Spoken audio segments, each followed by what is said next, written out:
Okay, welcome to our third podcast, our third episode of Grandma Goes Deep.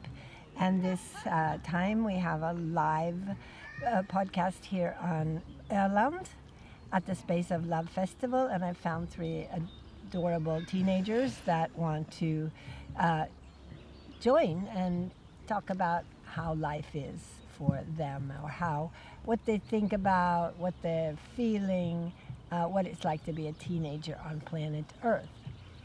And I'd like to introduce them. So would you like to say your name and tell us where you're from, how old you are? Yeah, my name is Ayla. I am 15 years old and I come from Öland in Sweden. And my name's Oscar, and we're siblings, so I'm also from Öland, Sweden, and I'm 14 years old. My name is Julia. I'm from Värmland, Varsåga in Sweden. And you've all lived in Sweden your whole lives? Yeah. Yeah. And I'm Akasha, and I'm 75, and I'm from California. So our questions today that we're going to look at are the topics. They're not really questions, it is topics to talk about. And what I thought, what just felt right for today was, what makes you happy, what makes you sad or angry, and also then I have another topic, depending on how deep we go with this.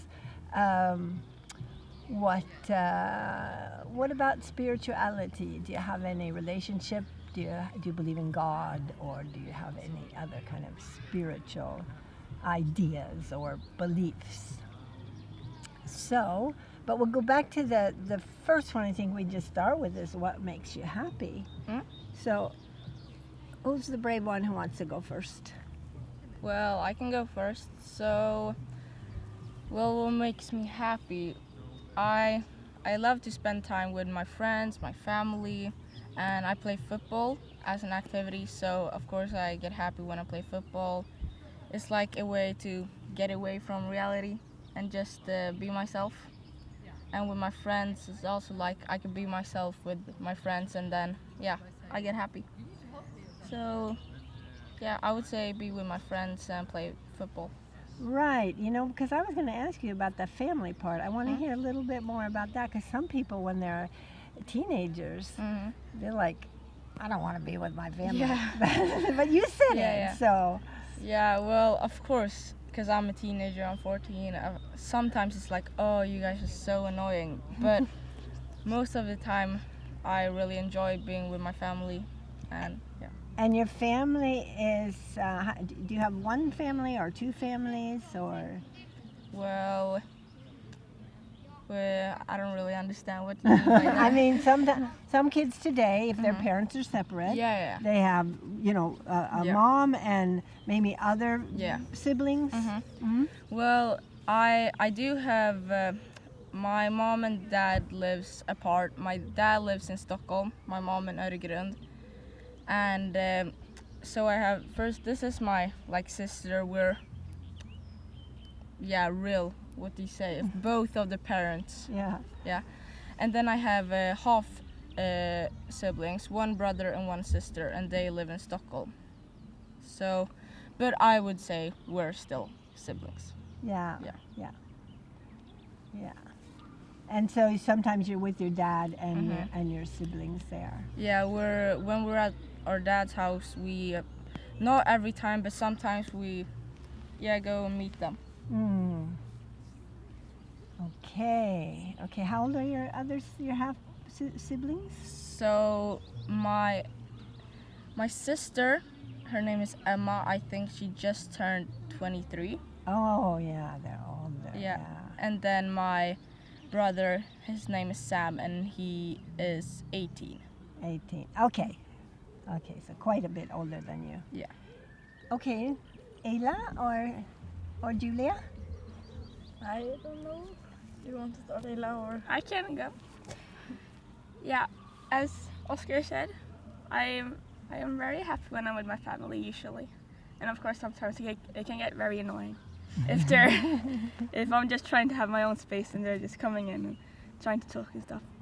But yeah, my family and of course my friends. I love my friends and we always laugh and have fun together. And then yeah, also being myself. I can be myself around my friends, which I'm really happy about. And also seeing other people happy. That makes me happy because yeah, knowing other people are happy and having fun. It just gets everything, it just feels happy and yeah, good then. And also playing sports and doing things that I like watching movies and stuff. Some things that make me happy. Thank you, Ayla. Thank you. And Julia? Yeah, my family makes me very happy.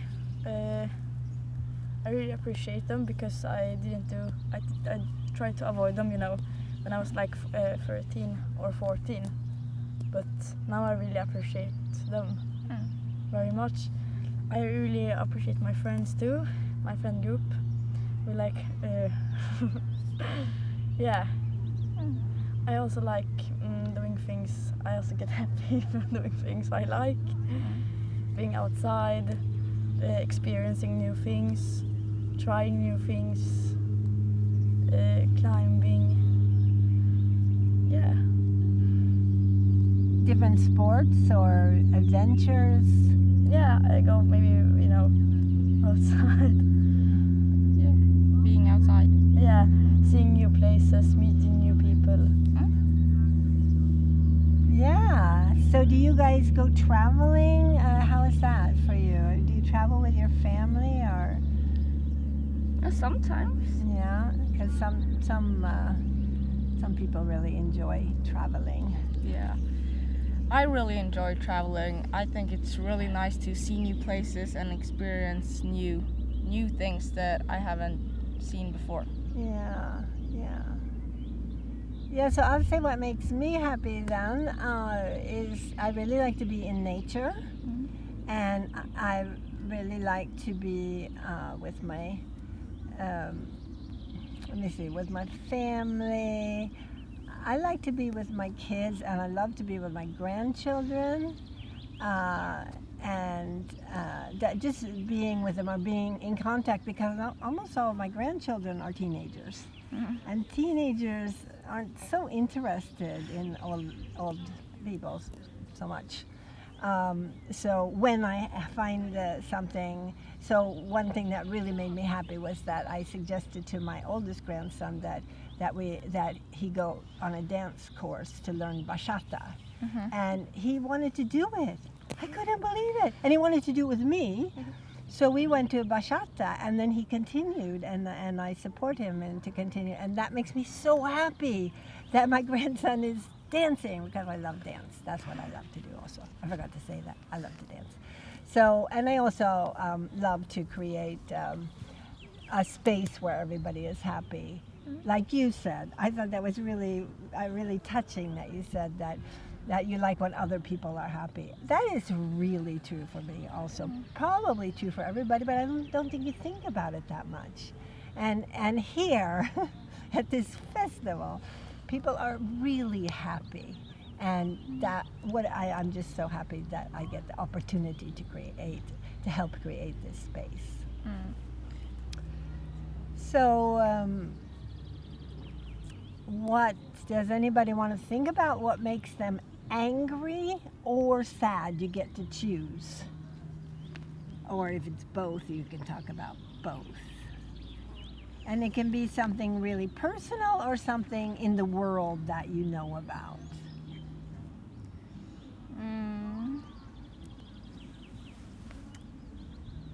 Well, yeah, I can start. Yeah? Things that make me sad and angry. I mean, I feel like this is maybe loads of people think this, but also just as I said, things that make me happy was seeing other people happy, and then things that make me sad is seeing other people sad, and things like maybe war and other things, disasters, like people not having homes and stuff. All of those things, of course, they make me sad and angry about maybe some people that can make a difference, not like making that difference. and other things like that. It can be frustrating also. But then, also, mostly seeing people sad and stuff, or if maybe just watching a movie, small things like that. Or if something happens, if I feel like something happened with my friends or something, of course that will make me sad.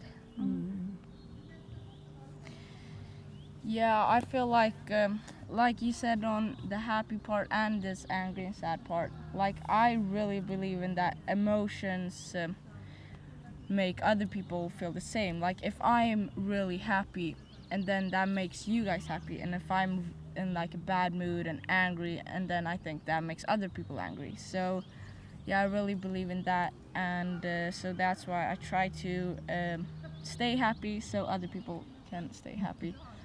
But then things that I get frustrated about and I get angry and sad, I would say, well, of course, I don't like to lose.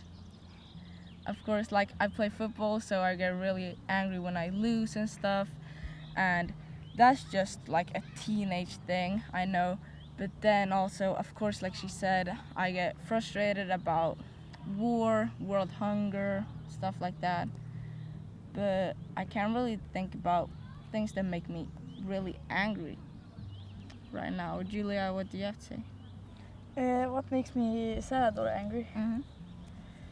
Yeah, like you said, maybe war and people not listening, people thinking they're like a lot better than others, people who have the need to put other people down to feel better about themselves.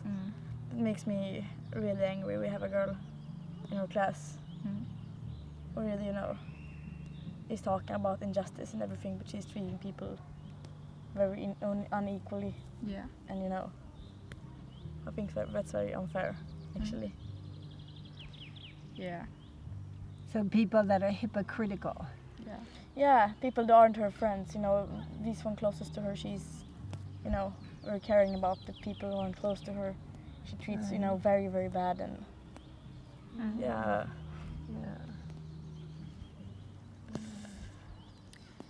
Yeah. Like she said in her class and stuff, like in my school I get really, really frustrated when I feel like I don't get like treated equally, because let's say someone did something to me and I get mad, and then I do something back at them, and of course I feel bad because I did something back and I feel like I shouldn't have done that. But then I feel angry because let's say the teachers like say I did the thing that was bad. So those are things that make me frustrated. So do you think, is that like being unfairly treated? Yeah, I would say so. And so like most of the time I'm not even getting unfairly and like treated, but I just get frustrated sometimes. I think you guys can understand. Yeah. What do you have to say? Thank you for asking. I remember how I got angrier as a child or sad as a child, and it's of course different now.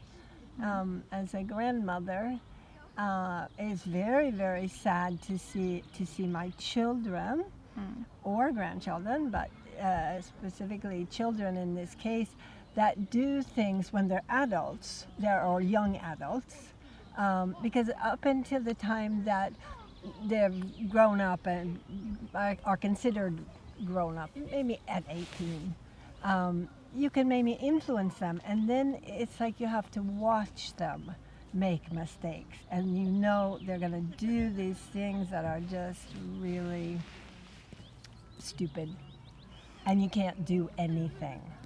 And to realize that, so that was a big, of course it's terrible, and you're like, oh my God, and those were some pretty drastic things that I have experienced with my own children, 3 of them.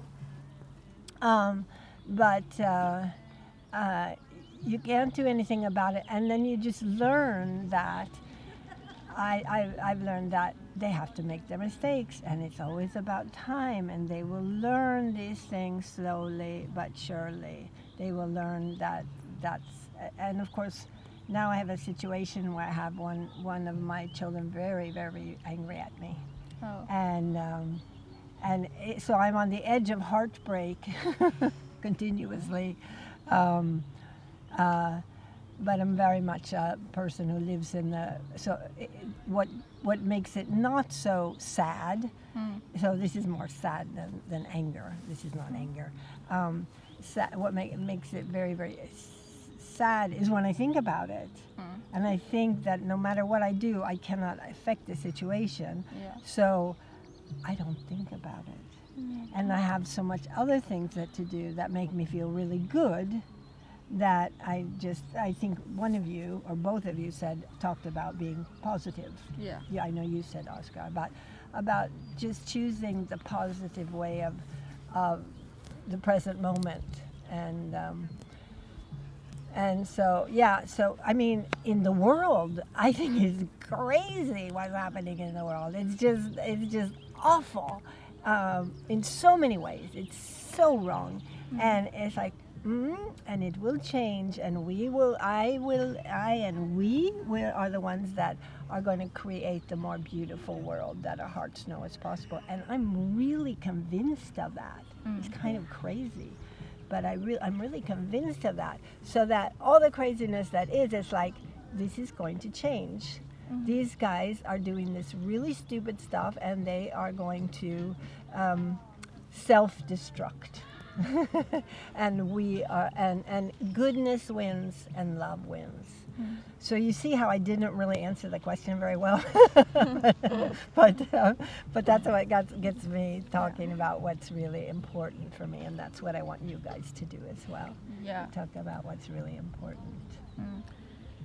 Yeah, and I just want to add to this, like Ayla said, about people that can make a difference in the world, but they don't, and I get really mad at that. Like, people with so much power in the world, and they make so stupid mistakes and choices. Yeah. And that makes me really mad, because they can do so much good for the world, but they just choose to do the bad. So true. Anybody else want to say something about Do you have that? any reason behind it? Or these who make the bad choices, do they have any reasons behind it? Like, for me, I just think they're really stupid reasons. I'm not really sure what reasons they have, but I just think it's bad things, and I'm not sure why they do it.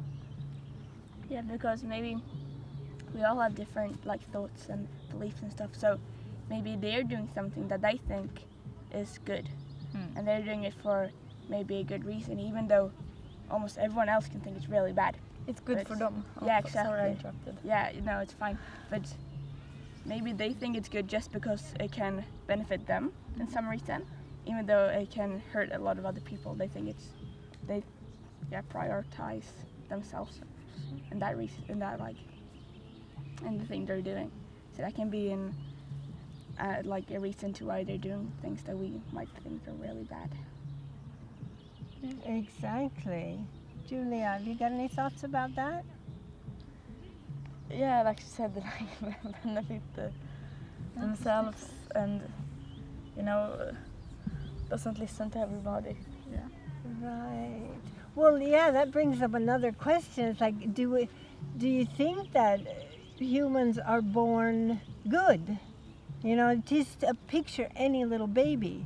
Do they want to go out and kill other people and bomb other people and, put other people in jail or were we all good from the beginning? I believe so. Yeah. I don't think anyone was born being bad. Yeah. I think that's something that we got from growing up with certain types of people and the nature we grew up in, and what we got taught as children. Yeah, same. I really don't think anyone was born being bad and wanting to do bad things. I think that you become bad. I'm not saying anyone is bad, but people that make stupid mistakes and choices, I think they do it because they grew up with people around them that were mean and bad, and the culture they live in maybe wasn't the best, and then they get like from really good, and then they just think that everything's bad, and then they become bad. Yeah. Yeah. Yeah, I think angry people. If I'm an angry person, I'm not mostly angry at you. For example, I'm angry at myself for letting people treating me that way. And in some cultures we are normalized, making in some culture even rape is normalized, and other horrible, awful stuff.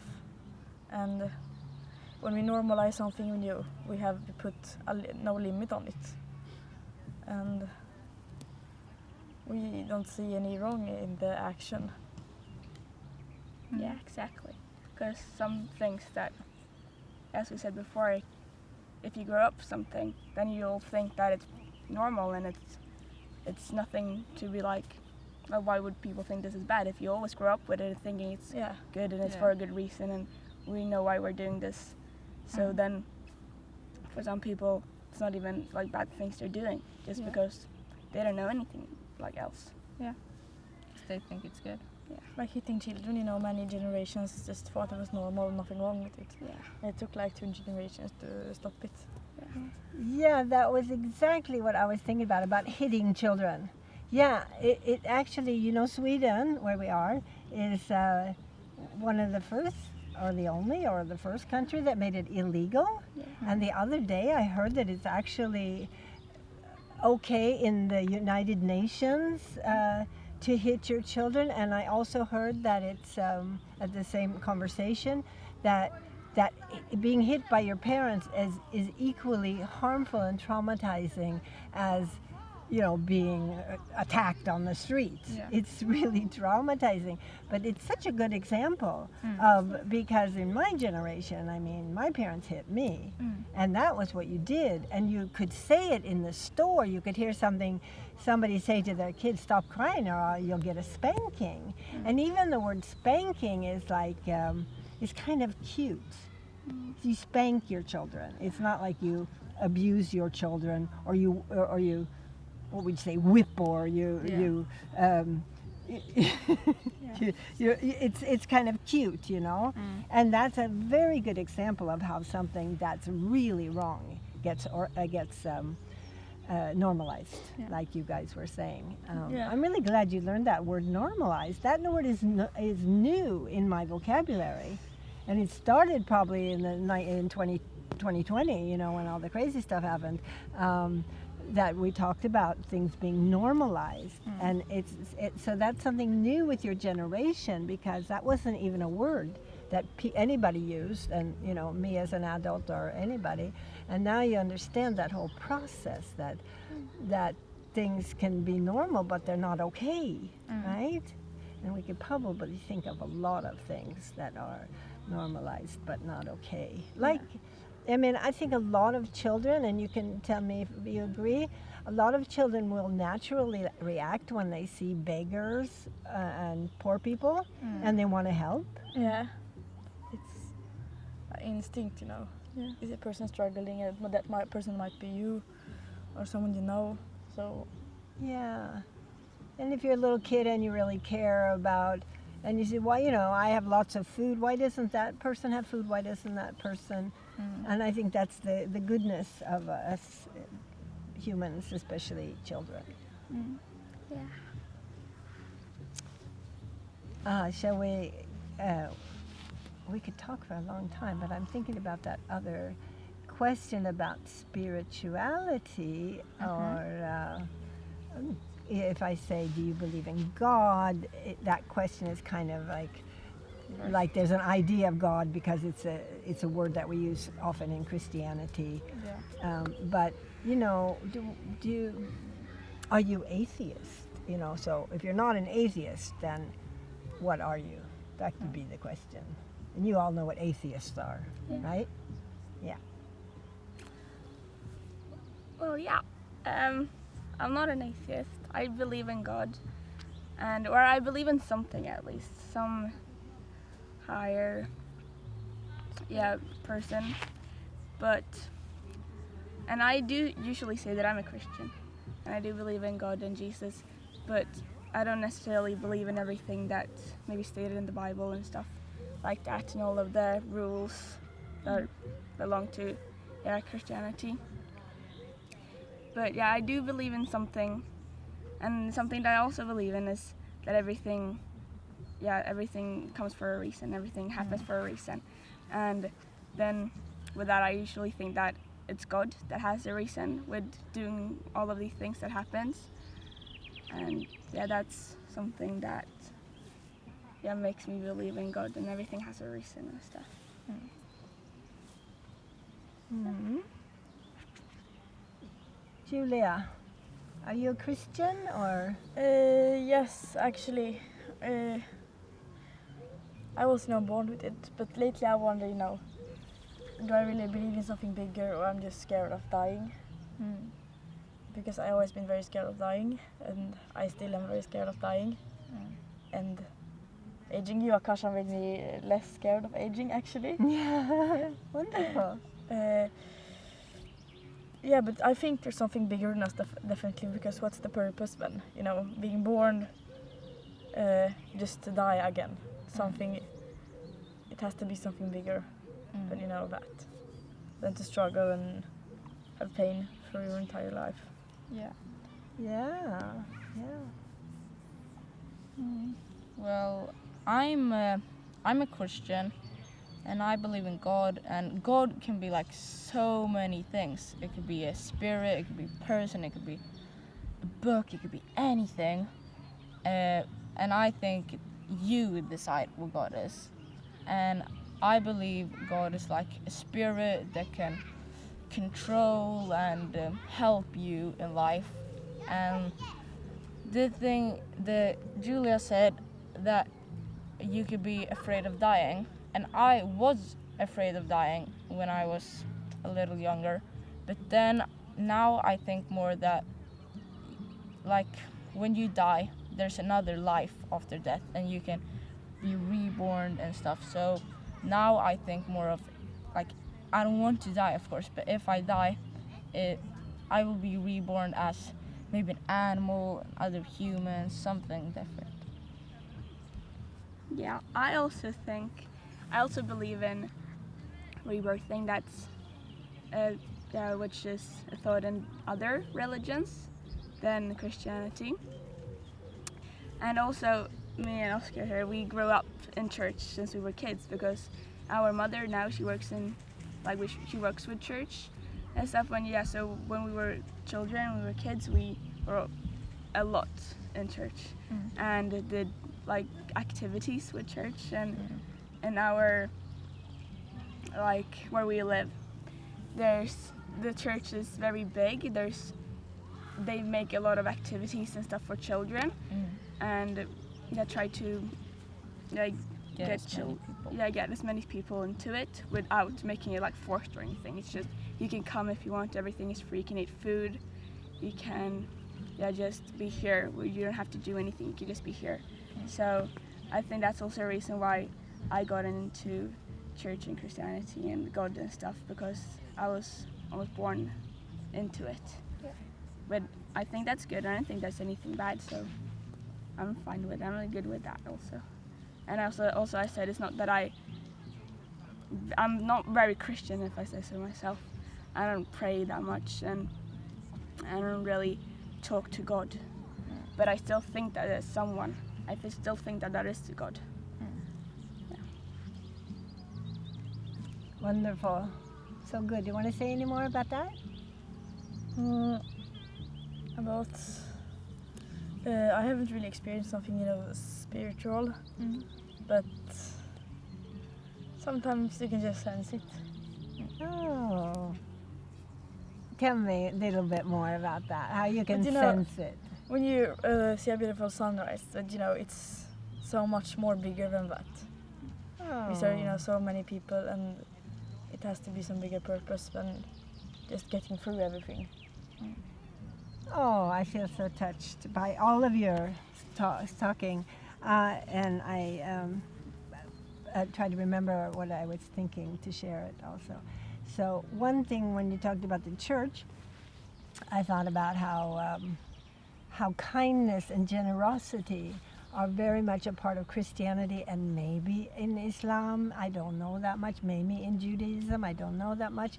But it's such a beautiful foundation, and I can imagine that it is true that you want to help your community, and you're just kind of narrowing down your community. So you're Christian, then I help my fellow Christians. But of course, ideally we want to help each other.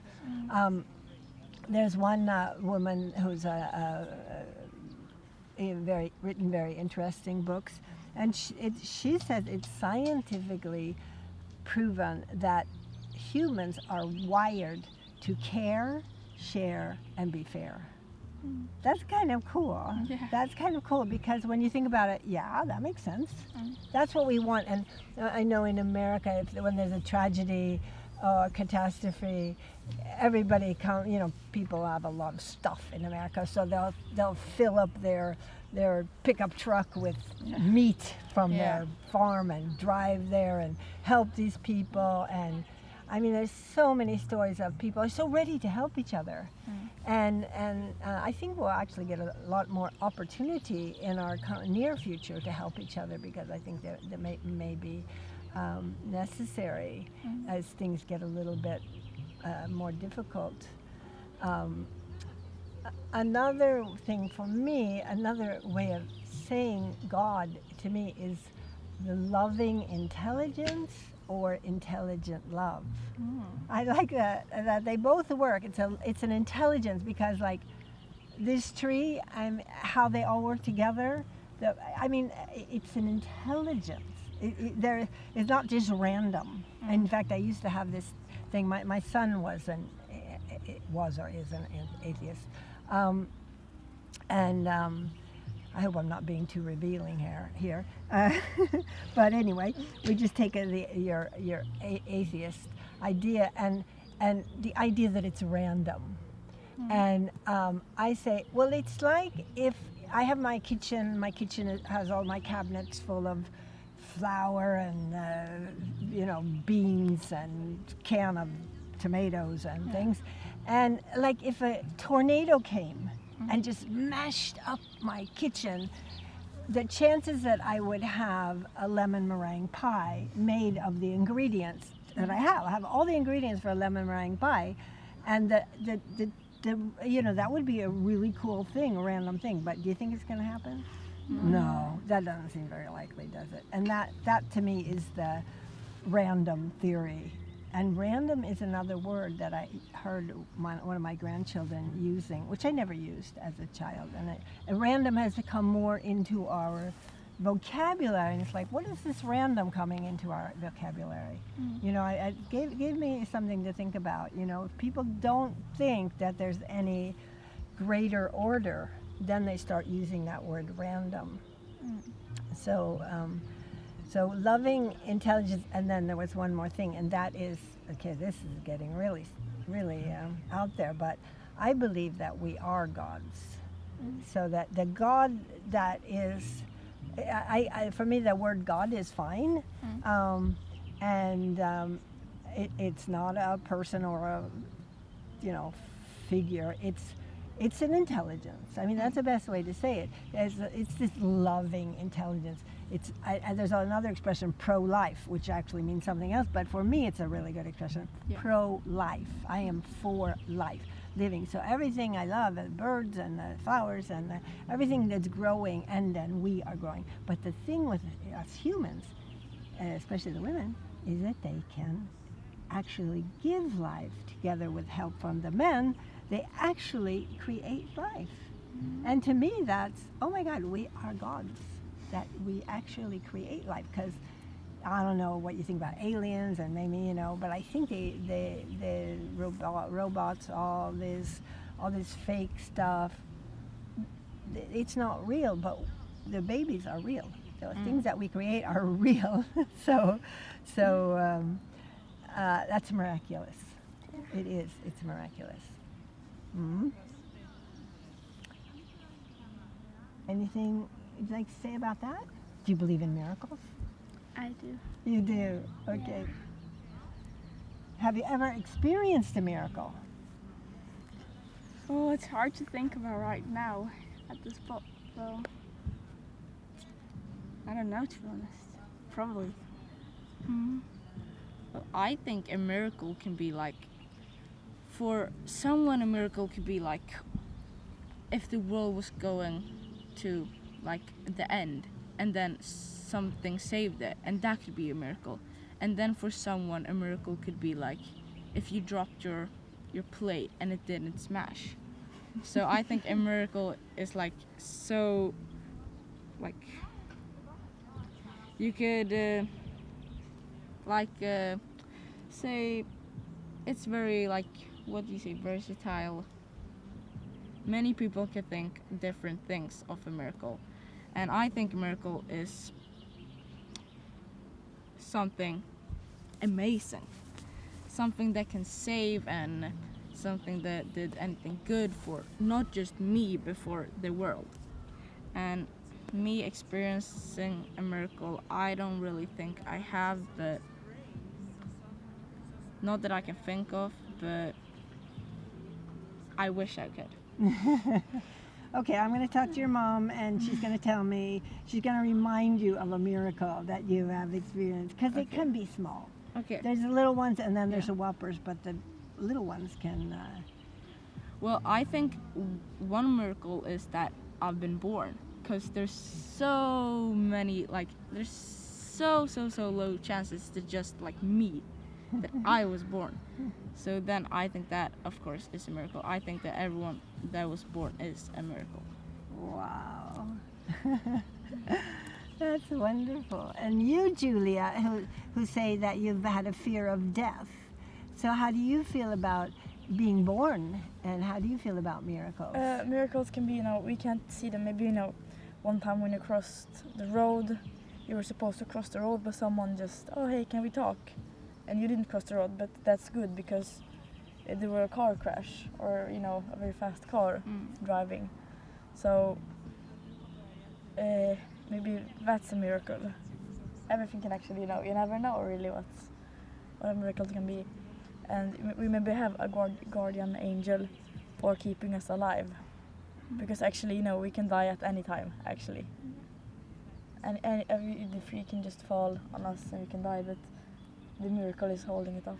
The miracle are the roots, or is the one that's hold up. So we are surrounded by miracles. That's beautiful. So I forgot what I was going to say. I had a really good question for you. I was thinking in terms of angels. That was it. Guardian angel. Do you think or feel that you have a guardian angel? I never felt, but I'm pretty convinced we have. That's great. That's like me. And is there anyone who knows what time it is? Because I thought we'll make this about 40 minutes, and I forgot to check. 39. So let's just think about how we want to wrap this up. I think we're good with, getting into miracles and deep death and.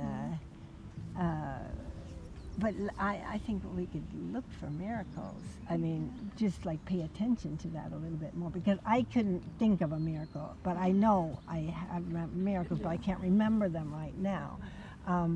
But one time, a long time ago, I listened to this teacher that said, you should write them down. There's also that word synchronicity. Have you heard it?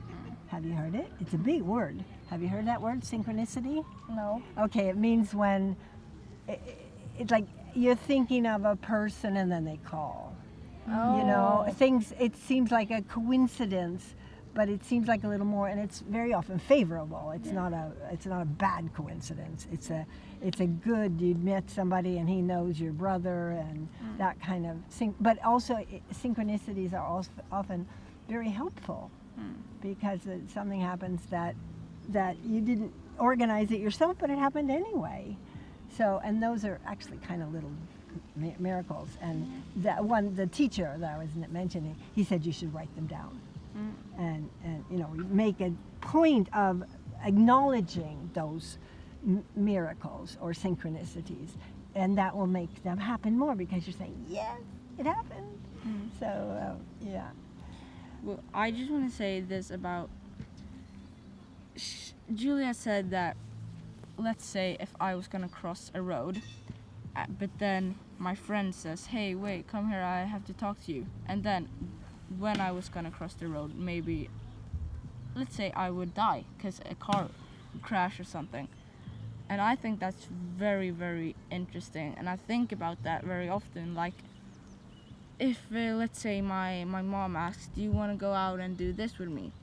And if I say no, and then I sit there at home and I say no, and she goes out, and I think, what would I have done if I was out there right now? Maybe I would have the time of my life, or maybe it would be so boring, and I wonder what would happen if I chose this. Yeah. What'd you say, Julia? You never really know, that's why you're supposed to Yeah. accept the most opportunities you've gotten. Any last words, Ayla? No, but I think it's same. I also think about it, about what would happen if I did this, what would happen if I did that instead. And I think it's kind of fun to think about what could have happened, what were the opportunities that I have, and what could have happened if I took those opportunities, or what could have happened if I didn't do it. So, yeah, I think it's very fun. Yeah, so many people think that's something bad to think, oh, what if I did this? And think about the past, and many people just want to think about the future. But I think it's really important to think about what you did in the past and what you have to, of course, what you have to do in the future, but also what you could change from the past, because then you could learn from that and do it in the future. Yeah, such a good point. Such a good point. And any last words, Julia? I think you're very wise in your answers, and your English is also very good. Thank you. Well, thank you. And I just have to say one last thing, because I didn't say before, because you said you were afraid of death. And for a long time, I don't know if that's I'm still still that. very, very. And I just feel like the cycle of life is like everything dies. Everything that we love, everything, nature, since we love nature, I love nature. Nature is of God because it wasn't made by a human, and it all dies. And when you look in the forest and stuff, you see how everything feeds. When the tree dies, then all these microorganisms and bugs come, and it becomes even richer than it was when it was a tree. When it was a live tree, it becomes even more full. So this cycle of life, I think, it's a beautiful thing to contemplate. Yeah, we're here for a while, and then we're leaving, and what's going to become of us. And you talked about reincarnation, and all the mysteries there are to pursue. Yeah, and this about death, that I said I'm not really afraid of death, because first I think that when you die you'll come back as something different, and also death is the only guaranteed thing. So it's like this. Of course I don't want to die right now. I would want to live till I'm 100, 200. But if I would die, I would think, if I die now, if I die in 100 years, I would still die, because death is the only thing that's guaranteed. Yeah, there we go. Okay, so we conclude this episode. I'm thrilled. It was really enjoyable. I hope you guys had a fun time. Yeah. And I'll post it. I intend to post it soon because we're not editing. It's just live. You get it. What you see is what you get. In the show notes, I will put my email address so anybody who's watching this can contact me. I'm happy to have teenagers between 13 and 19 years old, and the only necessary thing is that they can speak English and want to share. So thank you very much from all of us. Thank you.